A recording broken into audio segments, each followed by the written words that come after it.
Hello বন্ধুরা, নমস্কার সবাইরে। সবাই কেমন আছেন? আশা করি সবাই ভালো আছেন, সুস্থ আছেন। আপনাকে আশীর্বাদে আমরাও ভালো আছি। আগের ভিডিওতে তোমাকেও দেখাছিলাম বড়মার মন্দিরে গেছি। তারপরে যেহেতু পূজা তাড়াতাড়ি শেষ হয়ে গেছে, তাড়াতাড়ি হয়ে গেছে আর কি, তারপরে আমরা সবাই মিলাইছি মায়াপুরে। তো দেখো, এখন যেহেতু বর্ষাকাল, নদীর কত স্রোত, একদিকে দেখে ভালো লাগতেছে আবার ভয়ও লাগতেছে। তো বন্ধুরা, তোমাকেও কেমন লাগতেছে সেটা কিন্তু অবশ্যই কমেন্টে জানাও। তো আমাদের তো এই যে আগে বললাম তোমাদেরকে, সচরাচর কোথাও যাওয়া হয় না। তো আজকে ভাবলাম বাইরেছি যখন, আজকে সারাদিন একটু ঘুরি।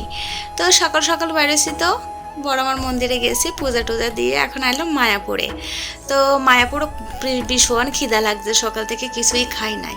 তো একবারে মায়াপুরে প্রসাদ নিলাম। দেখো, আইসার আগেই টোকেন কার্ডটা প্রসাদ খাইতে বইয়া গেলাম। আর এই প্রসাদ কিন্তু 50 টাকা দিয়ে একদম ভর পেট দেয়। পেটও ভরবে আর মনও ভরবে, দুটোই কিন্তু একসাথে। তো বন্ধুরা দেখো, সারাদিন মায়াপুরে ঘুরে আমরা সন্ধ্যাবেলা বাড়ি চলে গেলাম। আর বৃষ্টির জন্য বেরোতে পারছিলাম না বলে এখানে বসেছিলাম। তো বন্ধুরা, সবাইকে টাটা, দেখা হইব পরের ভিডিওতে।